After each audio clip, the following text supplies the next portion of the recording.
Hello friends, இந்த செக்மெண்ட்ல ரொம்ப எதிர்பார்ப்போட ரிலீஸ் ஆயிருக்க கூலி படத்தோட ஒரு ஹானஸ்ட் ரிவ்யூவை பத்தி பார்ப்போம். ஸோ இந்த படத்தோட ஸ்டோரி பார்த்தீங்கன்னா, இந்த சைடில் நாகார்ஜுன் சைமன் அப்படின்னு சொல்லிட்டு ஒரு கேரக்டர் வராரு. அவரோட அடியாளா சௌபின் வந்து தயாலு அப்படின்னு சொல்லிட்டு ஒரு கேரக்டர் வராரு. ஸோ எப்படின்னா, நாகார்ஜுன் வந்து இல்லீகல் பிஸ்னஸ் ஒரு ஹார்பரை அவர் கட்டி ஆடுறாரு. இல்லீகல் பிஸ்னஸ் அங்கே பண்ணுறாரு. ஸோ அவரோட அடியால தயாலு அந்த இடத்த ஃபுல்லாக மேனேஜ் பண்ணி ஆளுங்களாம் மேனேஜ் பண்ணிட்டு இருக்காரு. ஸோ இந்த சைடில் பார்த்தீங்கன்னா, ரஜினிகாந்த் வந்து ஒரு மேன்ஷன், தேவா மேன்ஷன் அப்படின்னு சொல்லிட்டு ஒரு மேன்ஷன் நடத்திட்டு இருக்காரு. அங்கே வந்து நிறைய பேருக்கு அடைக்கலம் இருக்கு. ஸோ இப்படி ஒரு சைடில் வந்து போயிட்டு இருக்கு. ஸோ அமைதியாக போயிட்டு இருக்கு. இந்த டைம்ல தான் வந்துட்டு அவருக்கு வந்து ஒரு நியூஸ் வருது. அதாவது அவரோட க்ளோஸ் ஃப்ரெண்டு சத்யராஜ் வந்து இறந்துட்டார் அப்படின்னு சொல்லிட்டு. ஸோ அவரை பார்க்க போகும்போது ஸ்ருதிஹாசன் அப்புறம் 2 பேர் வந்து சத்யராஜோட பொண்ணுங்களா இருக்காங்க. ஸோ அந்த டைம்ல தான் இவருக்கு தெரிய வருது, இந்த மாதிரி அவர் வந்து இயற்கையா சாவல, அவர் வந்து கொலை பண்ணியிருக்காங்கன்னு சொல்லிட்டு. ஸோ அதை வந்து இன்வெஸ்டிகேட் பண்ண போகும்போது தான் ஒரு பெரிய நெட்வொர்க் அப்படின்னு சொல்லிட்டு தெரிய வருது. அதாவது இவங்க மேலாக்கா இந்த சைமன் அப்புறம் தயாலு இவங்க வந்து ஒரு இந்த பிஸ்னஸ், அதாவது வந்து இல்லீகல் வாட்சஸ் சேல் பண்ற பிஸ்னஸ் பண்ணாலும் உள்ளூர் வேற விஷயம் நடந்துட்டு இருக்கு. ஸோ அதுக்கப்புறம் பார்த்தீங்கன்னா, இவங்க இந்த தயாலு அண்ட் சைமன் வந்து ஸ்ருதிஹாசனை வந்து துரத்துறாங்க. எதுக்குன்னா வந்து கம்பல் பண்றாங்க. எதுக்குன்னா, ஒரு மெயின் ஸ்டோரி பேக் ஸ்டோரி என்ன நடக்குதுன்னா வந்துட்டு, இவர் சத்யராஜ் வந்து ஒரு எலக்ட்ரிக் சேரை கண்டுபிடிக்கிறாரு. ஸோ அந்த சேர் எப்படின்னா, ஒரு டெட் பாடியை இம்மிடியேட்டா பஸ்மமாக்குற ஒரு ஒரு எலக்ட்ரிக் சேர் அது வந்துட்டு. ஸோ அந்த விஷயத்துல பார்க்கும்போது நிறைய டெட் பாடிஸை வந்து இவங்க அந்த வில்லனுங்க சைமனும் தயாலும் கம்பல் பண்ணாதால, மிரட்டினதால அவர் வந்து அதை ஒத்துக்கிட்டு பணம் வாங்கிட்டு அந்த டெட் பாடிஸ்லாம் பஸ்மம் பண்ற வேலை தெரியுது. ஆனா சத்யராஜுக்கு வந்து ஒரு விஷயம், அதாவது உள்ளூரே இவங்க என்ன பண்றாங்க அப்படின்னு சொல்லிட்டு ஒரு விஷயம் தெரிய வரதால அந்த எவிடன்ஸ்லாம் எடுக்கும்போது தயாலு வந்து அவரை வந்து கொண்டுறாரு. ஸோ ரஜினிகாந்த் வந்து ஒன்னொன்னா இன்வெஸ்டிகேட் பண்றாரு. அவர் வந்து ஸ்ருதிஹாசனும் சொல்றாரு, இந்த மாதிரி நான் ஹெல்ப் பண்றேன் அந்த எலக்ட்ரிக் சேர் அப்படின்னு இது பண்றதுக்கு, உங்களுக்கு பஸ்மம் ஆகுறதுன்னு பண்ணும்போது, ஷோ வந்து இவங்க சைமனுக்கும் தயாளுக்கும் ஸ்ருதிஹாசன் ரஜினிகாந்த் ஹெல்ப் பண்றாரு. எதுக்கு அவர் பண்றாருன்னா, உள்ள போயிட்டு அவங்க நெட்வொர்க் உள்ள இருந்தாதான் இன்வெஸ்டிகேட் பண்ணி ஒவ்வொரு விஷயமா தெரிய வரும் அப்படின்னு சொல்லிட்டு பண்றாரு. ஸோ அது மாதிரி பண்ணிட்டு இருக்க டைம்ல அதாவது தயாளு, சைமன், ரஜினிகாந்த் இவங்க 3 பேருக்கும் நிறைய ஃபைட்ஸ் நடக்குது. ஸோ ஃபைனலாக வந்து பார்த்தீங்கன்னா, உள்ளே வந்து ஒரு இன்ஃபார்மரும் இருக்காரு, அதாவது போலீஸ் இன்ஃபார்மரும் இருக்காரு. ஸோ அதையும் கண்டுபிடிக்கணும். அப்புறம் ரஜினிகாந்தோட 3 பொண்ணுங்க, சத்யராஜோட 3 பொண்ணுங்க இருக்காங்களே, அதில் ஒன்று வந்து ரஜினிகாந்தோட ஒரிஜினல் பொண்ணு. அதுவும் யாருன்னு சொல்லிட்டு கண்டுபிடிக்கணும். அது மட்டும் இல்லாமல் கடைசியில் ஒரு ஃப்ளாஷ்பேக் இருக்கு. அதாவது நாகார்ஜுனோட அப்பாவை வந்து ரஜினிகாந்த் தான் ஒரு ஃப்ளாஷ்பேக், அவர் கூலியா இருக்கிற டைம்ல வந்து கொலை பண்ணியிருப்பாரு. ஸோ அந்த அந்த ஒரு கான்ட்ரவர்ஷியல் ஃபைட்டும் இருக்கு, கான்ட்ரவர்ஷியல் பேக் ஸ்டோரியும் இருக்கு. ஸோ இப்படி எல்லா பேக் ஸ்டோரியும் சேர்ந்து கடைசியில் ரஜினிகாந்த் வந்து ஜெயிக்கிறாரா இல்லையா, அதுதான் இந்த படத்தோட ஸ்டோரியா இருக்கு. ஃபர்ஸ்ட் இந்த படத்தோட பாசிட்டிவ்ஸை பத்தி பார்ப்போம். வந்துட்டு பாசிட்டிவ்ஸ் வந்து இந்த படத்துல வந்து ஒரு பவர்ஃபுல் கேஸ்ட், அதாவது இந்தியாவில் இருக்க எல்லா மெயின் ஹீரோஸ் ஒவ்வொரு இண்டஸ்ட்ரியிலையும், ஒவ்வொரு ஸ்டேட் இண்டஸ்ட்ரியிலும் போட்டிருக்காங்க. உங்களுக்கு நல்லாவே தெரியும். ஆமீர் கான், உபேந்திரா, நாகார்ஜுன், சௌபின்னு சொல்லிட்டு ஒரு பெரிய கேஸ்ட் இருக்கு. ஸோ இந்த படத்துல நம்ம மெயினா சொல்ல வேண்டியது, படம் ஃபுல்லா ரஜினிகாந்த் தான் வராரு. வந்துட்டு ஒரு சீன் கூட ரஜினிகாந்த் இல்லாம இல்ல படத்து. ரஜினிகாந்தோட பெர்ஃபார்மன்ஸ், மாஸ் பெர்ஃபார்மன்ஸ் தான் இந்த படத்தோட ஹைலைட்டு. அதுக்கப்புறம் ஆல்மோஸ்ட் வில்லனா இருந்தாலும் செகண்ட் ஹீரோவா நம்ம வந்து சௌபினே சொல்லலாம். வந்துட்டு அவரோட பெர்ஃபார்மன்ஸ் மைண்ட் ப்ளோயிங். நீங்க படத்துல போய் பார்த்தீங்கன்னா தெரியும், அவரோட பெர்ஃபார்மன்ஸ் தான் நிக்குது.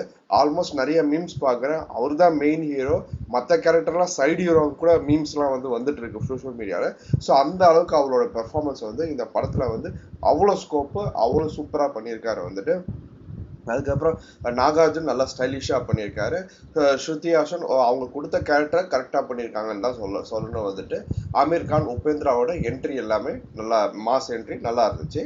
ஸோ இந்த படத்தோட மெயின் ஹைலைட் இன்னும் பார்த்தீங்கன்னா வந்துட்டு அனிருத்தோட மியூசிக் தான். எங்கெங்கெல்லாம் படம் லேக் ஆகிற மாதிரி தெரியுதோ அங்கெல்லாம் அனிருத்தோட மியூசிக் வந்து போட்டு தாக்கியிருக்காரு.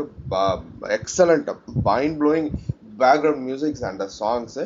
அப்புறம் இந்த படத்தில் வந்து நல்லா ஸ்டைலிஷாக மாஸ் சீன்ஸ் வந்து நல்லா கொடுத்துருக்காங்க. ரஜினிகாந்தோட ஃபேன்ஸ் எக்ஸ்பெக்டேஷன் மாதிரி ஸோ இந்த படத்துல வந்து நமக்கு வந்து நல்லா விறுவிறுப்பா போயிட்டு போகுது படம் வந்துட்டு. எல்லா சீன்ஸும் வந்து அடுத்து நடக்கும் அந்த மாதிரி விறுவிறுப்பா எடுத்திருக்காங்க வந்துட்டு. உபேத்ராவோட என்ட்ரி வந்து செமையா இருக்கு. அதான் பாட்ஷா படத்துல ஆனந்த்ராஜ் அடிச்ச உடனே அந்த கூட்டத்துல இருந்து ஒரு 4 பேர் ரஜினிகாந்த் பின்னாடி வந்து நிப்பாங்க. அந்த மாதிரி இருக்கு உபேந்திராவோட என்ட்ரி, அவரோட சீன்ஸ் எல்லாம் வந்துட்டு நிறைய அன்எக்ஸ்பெக்டட் ட்விஸ்ட். அதாவது இந்த ட்விஸ்ட்லாம் நீங்க எதிர்க்கு பார்த்துருக்கவே மாட்டீங்க. அதெல்லாம் வந்து படத்துல நிறைய சீன்ஸா இருக்கணும். அதாவது ரஜினிகாந்தோட பொண்ணை இன்க்ரீஸ் பண்ணதா இருக்கணும், அந்த நாகார்ஜுன் வந்து அந்த இன்ஃபார்மரை கூட்டத்துல இருந்து கண்டுபிடிச்சு அவரை போட்டு அடிக்கிறதா இருக்கட்டும், இதெல்லாம் வந்து நல்ல அன்எக்ஸ்பெக்டட் ட்விஸ்டா இருந்துச்சு படத்துல. இந்த படத்தோட நெகட்டிவ்ஸ் என்னென்ன அப்படின்னு சொல்லிட்டு பார்ப்போம். ரிவ்யூஸ் வந்து இப்ப பாத்தீங்கன்னா படத்து ரிலீஸ் ஆனதுல இருந்து வெரி பேட் ரிவ்யூஸ், ஒரு மொக்க படம் அப்படின்னு சொல்லிட்டு எக்கச்சக்கமான ரிவ்யூஸ் வந்து கொடுத்துருக்காங்க. ஸோ எதனால இந்த மாதிரி பேட் ரிவ்யூஸ் வந்திருக்குன்னா, மெயின் ரீசன் வந்து லோகேஷ் கனகராஜ் வந்து இந்த படத்துல நிறைய ஐடியாஸை புகுத்த ட்ரை பண்ணியிருக்காரு. ஒரு சைடு எலக்ட்ரிக் சேரை பத்தி பேசுறாரு, இன்னொரு சைட்ல வந்து கூலியோட பிளாஷ்பேக் வந்து பேசுறாரு. இந்த மாதிரி நிறைய வந்து ஐடியாஸ் வந்து ஒரே படத்துல வந்து இத்தனை ஐடியாஸை புகுத்தும் போது அது வந்து ஆடியன்ஸை வந்து கண்டிப்பா கன்ஃபியூஸ் பண்ணி ஒரு நெகட்டிவ் ஃபீட்பேக்ல கொண்டு விட்டுருக்கோம். அதுதான் இந்த படத்துக்கு இப்போ நடந்திருக்கு. ஃபர்ஸ்ட் ஆஃப் ஃபைன், செகண்ட் ஹாஃப்ல வந்து ஸ்டோரி ஃபுல்லா அவர் கன்ஃபியூஸ் ஆயிட்டாரு வந்துட்டு. படம் எங்க போகுதுன்னே தெரியல, துரத்துக்கிட்டே இருக்காங்க படம் ஃபுல்லா. வீக் செகண்ட் ஹாஃப், அதுதான் இந்த படத்தோட பெரிய டிராபேக் வந்துட்டு. அதுல எப்படி லியோல வந்து சஞ்சய் தத்தை டம்மி பண்ணிட்டு அர்ஜுன் கேரக்டர் கடைசியில நல்லா ஸ்ட்ராங்கா கொண்டு வராங்களோ, அதே மாதிரிதான் இந்த படத்துலயும் பண்ணியிருக்காங்க. நாகார்ஜுன் கேரக்டர் ஆல்மோஸ்ட் பார்த்தா டம்மி மாதிரி தான் எனக்கு தோணுச்சு. ஃபுல்லா ஷௌபின் தான் வந்து ஃபுல்லா வந்து படத்தை வந்து ஆக்குபை பண்றாரு. ஸோ வந்து அவ்வளவு பெரிய ஆக்டர் நாகார்ஜுனை போட்டு அவர் வந்து ஒரு மீம்ஸ் எல்லாம் பார்க்கும்போது ஹீத் லெஜரோட ஜோக்கர் கேரக்டர் மாதிரியே நாகார்ஜுன் இருப்பார் அப்படின்னு சொல்லிட்டு சொன்னாங்க. ஆனால் ஒண்ணுமே இல்லை, அவர் வந்து ஒரு டம்மியா பண்ணிட்டாங்க. அவ்வளவு பெரிய ஆந்திராவில் அவ்வளோ பெரிய ஸ்டாரை போயிட்டு இப்படி டம்மி பண்ணிருக்க கூடாது. எப்படி சஞ்சய் தத்தை டம்மி பண்ணாங்களோ அதே மாதிரி டம்மி பண்ணிட்டாங்க. அதுக்கப்புறம் சில சீன்ஸ்லாம் வேஸ்டா மாசுக்காக திணிச்ச மாதிரி இருந்துச்சு. அதான் 3 பொண்ணுங்கள்ல ஒரு பொண்ணு எப்படி கண்டுபிடிப்பாங்கன்னா, ரஜினிகாந்த் நியூஸ் வரும், ஒரு யார் வந்து அவரோட மேன்ஷனுக்கு கால் பண்ணி அவரோட கூலி நம்பரை சொல்றாங்களோ அவங்க தான் அவரோட ஒரிஜினல் பொண்ணு அப்படின்னு சொல்லிட்டு சொல்லுவாங்க. இது வந்து தேவையில்லாம மாசுக்காக ஜஸ்ட் சேர்த்த மாதிரி இருக்கு. இந்த மாதிரி நிறைய சீன்ஸ் வந்து தேவையில்லாத இருக்கு படத்துல. அப்புறம் ப்ரொடக்ஷன் வேல்யூ வந்து புவர். ஏன்னா வந்து எல்லா சேலரி, அதாவது எல்லாமே ஸ்டார் ஆக்டர்ஸ், ஒவ்வொருத்தருக்கும் 20 கோடி கேமியோக்கெல்லாம் 20 கோடி 50 கோடி 100 கோடி 200 கோடி இப்படி கொடுத்ததால இவங்களுக்கு வந்து ப்ரொடக்ஷன் வேல்யூவை என்ஹான்ஸ் பண்ண முடியல. எல்லாம் வந்து புவர் லொகேஷன்ஸ். ஃபர்ஸ்ட் வந்து மேன்ஷனை காட்டுறாங்க, இன்னொன்று வந்து ஹார்பரை காட்டுறாங்க, இன்னொன்று வந்து ஒரு பாரை காட்டுறாங்க, ஒரு சுடுகாடை திரும்ப திரும்ப காட்டுறாங்க. இதுலயே வந்து படத்தை வந்து முடிச்சுட்டாங்க. ஸோ ப்ரொடக்ஷன் வேல்யூ தான் ஒரு ப்ரொடக்ஷன். அதான் ஒரு ரஜினிகாந்த் படத்தை எடுக்கும்போது, சங்கர்லாம் ரஜினிகாந்தை வச்சு எடுக்கும்போது எப்படி மாசா ஒவ்வொரு லொக்கேஷனும் அவ்வளோ கிராண்டா ஸ்பெண்ட் பண்ணி எடுக்கிறாரு. அந்த மாதிரி கிராண்ட்னஸ் இந்த படத்துல இல்லவே இல்லை சுத்தமா வந்துட்டு. ஸோ அதெல்லாம் டிராபேக். காமெடி, ரஜினிகாந்த் படத்துல அங்கங்க காமெடி இருக்கணும் வந்துட்டு கண்டிப்பா. அந்த காமெடி மிஸ்ஸிங்கு. அமீர் கானை வந்து ரோலெக்ஸ் கேரக்டர் மாதிரி கொண்டு வர ட்ரை பண்ணியிருக்காங்க. ஆனா அவரோட என்ட்ரியோ எதுவும் அந்த கிளைமேக்ஸ்ல ஒட்டவே இல்லை. ஸோ இதுதான் இந்த படத்தோட டிராபேக்கு. ஆனா கண்டிப்பா படம் வந்து ரிவ்யூஸ்ல இருந்த மாதிரி அவ்வளோ ஒன்றும் மொக்கையா இல்லை படம். கண்டிப்பா பார்த்து ரசிக்க வேண்டிய படம். ரிவ்யூஸ் எல்லாம் மறந்துட்டு ஜாலியா படத்துக்கு போங்க. ரஜினிகாந்தோட மாஸ் படத்தை பார்த்து என்ஜாய் பண்ணுங்க. தேங்க்ஸ்.